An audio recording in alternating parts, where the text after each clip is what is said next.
Hello বন্ধুরা, আপনাকে কোরবানির গরু কিনতে চান তাহলে এখনই আসেন নাটোরে। এখানে সব ধরনের গরু পাওয়া যায়, দেশি ও বিদেশি সব ধরনের গরু।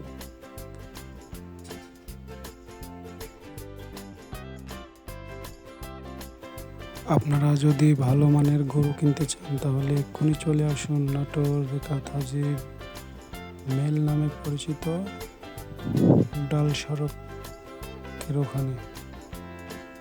ডাল সড়কে বললেই দেখিয়ে দিব আপনাদের রেখাত হাজির মেল।